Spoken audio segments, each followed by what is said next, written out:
करमपुर लाड़ो लगदाल के खानापुर नापरकोट थाने यादव टिल्लू फतू पौड़वासी चाचड़ बिरादरी जाफरी बिरादरी के मुबैना ॾाढा आहिनि। हमले खिलाफ़ ग़ुलाम सरवर चाचड़ बबलू चाचड़ ऐं ॿियनि जी अॻुवाणी में एहतिजाजी मुज़ाहिरो कयो आहे।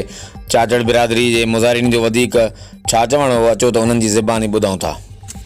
जाफरी जेके असुली धाड़ेल चोर ॾोयारी चाहे मीरबारनि जा बि टे मुड़ुस मारिया ऐं जाफरनि वीचारनि जा बि टे मुड़ुस मारियूं। धाड़ेल हिन जन जतोन जा मुड़ुस बि मारिया। उहे ॾोयारी हिन असां खां 20 लख घुरियाऊं मंथली।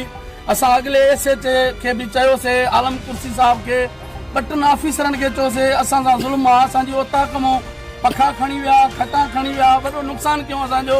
मंथली ॾियो 2 मींहं पाए विया, बि असां रलियासीं ॾाढो।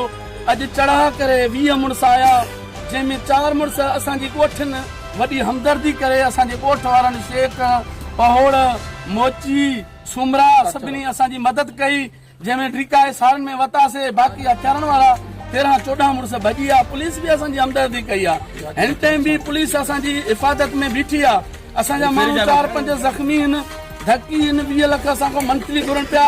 कंहिंखां बि इंक्वायरी कयो, हिते 17 जी आहे, हर क़ौम आहे, कंहिंखां बि इंक्वायरी कयो। जाफरी वञनि उन्हनि खां इंक्वायरी कयो, माण्हुनि खां इंक्वायरी कयो, सुमरनि खां इंक्वायरी कयो, शेखनि खां कयो, पहोड़नि कयो। असांजी ज़मीन लूंडी में लथल आहे, उहा बि असांजी ज़ोरी ॾाढ करे अरब जेको अरब ऑपरेटर आहे पुलिस वारो, उनजो पुटु मशीननि सां ॿेड़ी ते माण्हू टपायो आहे। जन असांखे गोलियूं हुयूं, असांजी ओताक में बि गोलियूं लॻल आहिनि। हिकिड़ी मेंह बि असांजी फटी आहे, हिकु कुतो मरी वियो आहे।